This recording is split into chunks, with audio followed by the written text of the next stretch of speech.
బాంబుల మూతతో దద్దరిల్లుతున్న Iran. Social మీడియాలో ఎక్కడ చూసినా ఇప్పుడు వినిపిస్తున్న మాట ఇది. ఇప్పటి వరకు చాలా దేశాల మధ్యలో యుద్ధాలు జరిగాయి. ఇలా యుద్ధం చేసుకున్న దేశాలన్నీ ఇండియా, పాకిస్తాన్ లాగా పక్కపక్కనే ఉన్నాయి. కానీ ఇప్పుడు యుద్ధం జరుగుతున్న ఇరాన్, ఇజ్రాయెల్ మధ్య దూరం మాత్రం 15,000 కిలోమీటర్లకు పైగా ఉంటుంది. వీళ్ళ యుద్ధానికి కారణం ఇరాన్ అణుబాంబుల్ని తయారు చేసుకోవడానికి అణు పరీక్షలు చేస్తుంది అనేది ఇజ్రాయెల్ వాదన. ఒకవేళ ఇరాన్ కనుక ఈ అణు పరీక్షల్లో సక్సెస్ అయితే వాటిని ప్రయోగించేది ఇజ్రాయెల్ మీదనే. అందుకే ఇజ్రాయెల్ అమెరికా హెల్ప్ తీసుకుని ఇరాన్ పైన యుద్ధం చేస్తుంది. కానీ ఒకప్పుడు మన దేశ పరిస్థితి కూడా అంతే. మన దగ్గర న్యూక్లియర్ వెపన్స్ లేవు, కానీ మన పక్కనే ఉన్న చైనా మాత్రం అణు బాంబుల్ని తయారు చేసుకుంది. అప్పటికే 2 సార్లు చైనా మన దేశం మీదకి యుద్ధానికి వచ్చింది. కానీ భారతదేశం మాత్రం భయం గుప్పిట్లో ఉంది. ఇక్కడ ఒక భారతీయుడిగా నువ్వు తెలుసుకోవాల్సిన నిజం, చరిత్రలో కనుమరుగైపోయిన దారుణమైన సంఘటనలు చాలా ఉన్నాయి. ఇప్పుడు మన దేశం దగ్గర న్యూక్లియర్ పవర్ ఉంది, కానీ ఒకప్పుడు భారతదేశం కూడా ప్రపంచానికి తెలియకుండా భయపడుతూ సైలెంట్ గా అణు పరీక్షలు చేసుకుంది. కానీ ఫైనల్ గా సక్సెస్ అయింది. దానికి కారణం ఇద్దరు మహానుభావులు. ఒకరు the great leader Atal Bihari Vajpayee అయితే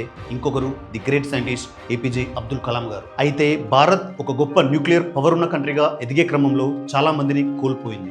భారత్ కి న్యూక్లియర్ పవర్ ఉండకూడదు అన్న ఒకే ఒక కారణం వల్ల ప్రపంచం చేత వీళ్ళు చంపబడ్డారు. అలా చంపబడ్డ వాళ్ళలో ఒక సైంటిస్ట్ తో పాటు భారత ప్రధాని కూడా ఉన్నారు. మిగతా వివరాల్లోకి వెళ్లే ముందు ఒక్క మాట, please subscribe voice of Yogi.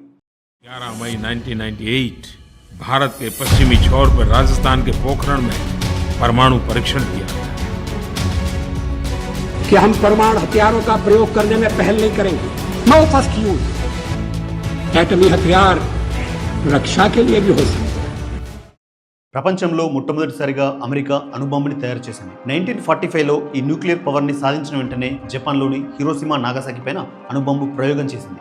An American airplane dropped one bomb on Hiroshima and destroyed its usefulness to the enemy.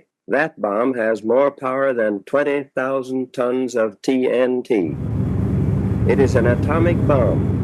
ప్రపంచ చరిత్రలో కని విని ఎరుగని రీతిలో జరిగిన ఈ వినాశనానికి ప్రపంచమంతా భయపడింది. ఈ న్యూక్లియర్ పవర్ ఎఫెక్ట్ ఏ స్థాయిలో ఉంటుందంటే ఆ బాంబు పడిన ప్లేస్ లో కొన్ని సంవత్సరాల పాటు కనీసం గడ్డి కూడా మూలని పరిస్థితి. అది ఒక అణుబాంబుకున్న పవర్. ఆ తర్వాత 1949లో రష్యా, 1952లో యూకే, 1960లో ఫ్రాన్స్, 1964లో చైనా ఈ న్యూక్లియర్ పవర్ ని సాధించాయి. అయితే అమెరికా పెద్దరికం తీసుకుని న్యూక్లియర్ పవర్ ఉన్న ఈ 5 దేశాలని కలుపుకొని ఒక ఒప్పందం చేసుకుంది. America, Russia, UK, France, China ఈ 5 దేశాలు తప్ప ఇంకెవరు ఈ అణు పరీక్షలు చేసుకోవడానికి వీలు లేకుండా ఈ టెక్నాలజీని ఇంకెవరికి ఇవ్వద్దు అన్నది వాళ్ళ ఒప్పందం. వీళ్ళ దగ్గర న్యూక్లియర్ పవర్ ఉంది కాబట్టి ప్రపంచం అంతా వీళ్ళ చెప్పు చేతుల్లో ఉండాలన్నది వాళ్ళ ప్లాన్. వీళ్ళకి లీడర్ ప్రపంచ పెద్దన్న అమెరికా. ఈ ఒప్పందం కరెక్ట్ కాదంటూ ఫస్ట్ వాయిస్ రైజ్ చేసింది మన ఇండియా. ఇదే కరెక్ట్ టైం మనం కూడా న్యూక్లియర్ వెపన్ ని డెవలప్ చేసుకుందామని అప్పటి న్యూక్లియర్ సైంటిస్ట్ హోమీ జహంగీర్ బాబా గారు ప్రధాని నెహ్రూతో చెప్పారు. కానీ ప్రధానమంత్రి నెహ్రూ దానికి ఒప్పుకోలేదు. మనం న్యూక్లియర్ పవర్ ని ఎలక్ట్రిసిటీ కోసం వాడదామని ముంబై దగ్గరలో ట్రాంబే అనే ఒక ప్రాంతంలో ఒక రీసెర్చ్ సెంటర్ ఓపెన్ చేశారు. అదే ఇప్పుడున్న బాబా అటామిక్ రీసెర్చ్ సెంటర్. ఆ తర్వాత 1965లో అప్పటి ప్రధానమంత్రి లాల్ బహదూర్ శాస్త్రి గారు ఈ న్యూక్లియర్ రీసెర్చ్ ని మళ్ళీ స్టార్ట్ చేశారు. న్యూక్లియర్ సైంటిస్ట్ అయిన జహంగీర్ బాబాని కలిసి దానికి కావాల్సిన ఫండ్స్ ని రిలీజ్ చేశారు. ఆ తర్వాత ప్రపంచ దేశాలకి ఆయన ఒక మెసేజ్ పాస్ చేశారు. या एटम बॉम्ब के डर से कोई हमारे देश को झुकाना चाहे, दबाना चाहे, ये देश हमारा दबने वाला नहीं.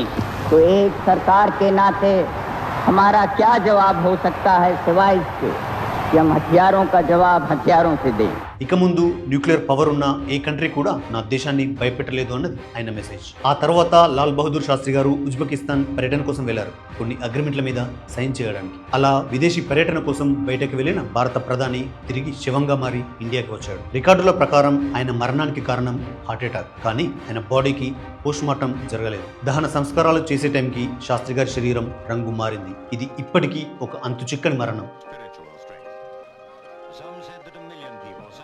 కానీ చంపింది మాత్రం అమెరికా, రష్యా, చైనాలు కలిసి అన్నది కొంతమంది వాదన. దీనికి ప్రధాన కారణం లాల్ బహదూర్ శాస్త్రి గారు న్యూక్లియర్ రీసెర్చ్ ని స్టార్ట్ చేయడం. అదే సంవత్సరం మన న్యూక్లియర్ సైంటిస్ట్ అయిన జహంగీర్ బాబా గారు ఒక ఏరోప్లేన్ క్రాష్ లో చనిపోయారు. Incidentally, Homi Jahangir Baba, the father of India's atomic energy program, was on the ill-fated aircraft which crashed in January 1966. Homi Bhabha की मौत साजिश थी या हादसा? దీనికి కారణం స్పెషల్గా మీకు చెప్పక్కర్లేదు. భారతదేశం న్యూక్లియర్ పవర్గా ఎదగడానికి వీల్లేదు అన్నది అమెరికా చైనాల లక్ష్యం. ఇక్కడ ఇంకో ఇన్సిడెంట్ గురించి కూడా మీకు చెప్పాలి. 1971లో ఇండియాకి పాకిస్తాన్కి యుద్ధం జరుగుతుంది. ఈ యుద్ధంలో అమెరికా పాకిస్తాన్కి సపోర్ట్ చేస్తుంది. ఆ టైంలో అమెరికా ప్రెసిడెంట్ చెప్పిన మాట ఏంటో తెలుసా? America was planning to nuclearly bomb India. భారతదేశం మీద అణుబాంబు వేయడానికి అమెరికా రెడీగా ఉంది. ఈ ఒక్క స్టేట్మెంట్ చాలు అప్పట్లో అమెరికాకి మన ఇండియా అంటే ఎంత ద్వేషమో చెప్పడానికి. ఆ తర్వాత ప్రధానమంత్రిగా చేసిన ఇందిరాగాంధీ గారు, పివి నరసింహారావు గారు ఈ న్యూక్లియర్ పవర్ గురించి చాలా ట్రై చేశారు. కానీ అప్పుడున్న పొలిటికల్ ప్రెషర్ వల్ల అది పాసిబుల్ కాలేదు. అలాంటి పరిస్థితుల్లో వచ్చాడు ఒక వీరుడు, భరతమాత ముద్దుబిడ్డ అటల్ బిహారీ వాజ్పేయి. 1998లో ప్రధానిగా ఉన్న వాజ్పేయి గారు ఇండియాకి న్యూక్లియర్ పవర్ కావాలి అని కలాం గారితో కలిసి మళ్ళీ రీసెర్చ్ స్టార్ట్ చేశారు. ఈ విషయం అమెరికాకు తెలిసిపోయింది. కానీ అమెరికా వల్ల తాటాకు చప్పుళ్లకు వాజ్పేయి గారు భయపడలేదు. భారతదేశ భవిష్యత్తే తన లక్ష్యంగా పెట్టుకున్న కలాం గారితో కలిసి చాలా సీక్రెట్గా పకడ్బందీ ప్లాన్తో ఈ న్యూక్లియర్ రీసెర్చ్ని మళ్ళీ మొదలెట్టారు. అంతకు ముందు జరిగిన న్యూక్లియర్ సైంటిస్ట్ బాబా గారి ఇన్సిడెంట్ని దృష్టిలో పెట్టుకొని సైంటిస్టులందరూ వాళ్ళ పేర్లు మార్చుకొని మిలిటరీ డ్రెస్ కోడ్తో చాలా సైలెంట్గా ఈ రీసెర్చ్ స్టార్ట్ చేశారు. కలాం గారు కూడా తన పేరుని మేజర్ పృథ్వీరాజ్గా మార్చుకొని దీనికి ఆపరేషన్ శక్తి అన్న పేరు పెట్టారు. ఇండియా న్యూక్లియర్ పవర్ని సాధించేలా ఉంది అని అనుమానించిన అమెరికా దాన్ని అడ్డుకోవడానికి మరో ప్లాన్ వేసింది. దాని పేరే న్యూక్లియర్ టెస్ట్ బ్యాన్. ప్రపంచంలో ఏ దేశం కూడా అణుపరీక్షలు చేయడానికి వీల్లేకుండా అమెరికా ఈ న్యూక్లియర్ టెస్ట్ బ్యాన్ అనే కాన్సెప్ట్ ని తీసుకొచ్చింది. ఈ రూల్ ప్రకారం ప్రపంచంలో ఏ దేశం కూడా గాల్లో కానీ, నేల మీద కానీ, నీటి మీద కానీ అణుపరీక్షలు చేయడానికి వీల్లేదు. ఒకవేళ భారత్ న్యూక్లియర్ పవర్ సక్సెస్ అయినా దాన్ని టెస్ట్ చేయడానికి వీల్లేకుండా అమెరికా ఈ ప్లాన్ వేసింది. కానీ వాజ్పేయి గారు వేసిన మాస్టర్ ప్లాన్ కి ప్రపంచ పెద్దన్న అమెరికాకి దిమ్మ తిరిగింది. ఇండియా తయారు చేసిన న్యూక్లియర్ పవర్ ని టెస్ట్ చేసుకోవడానికి రాజస్థాన్లోని ఎడారి ప్రాంతం పోఖ్రాన్ని సెలెక్ట్ చేసుకున్నారు. అమెరికా తెచ్చిన న్యూక్లియర్ టెస్ట్ బ్యాన్ ని డివేట్ అవ్వకుండా గాల్లో కాదు, నీటి మీద కాదు, నేల మీద కాదు, భూమి లోపల ఒక సొరంగం తవ్వి అక్కడ న్యూక్లియర్ టెస్ట్ చేసి సక్సెస్ అయ్యారు. Today at 15:45 hours, India conducted 3 underground nuclear tests in the Pokhran range. ఇది భారతీయుడిగా నా దేశం గురించి చెప్పుకునే ఒక గొప్ప కథ. మేరా భారత్ మహాన్. జై హింద్.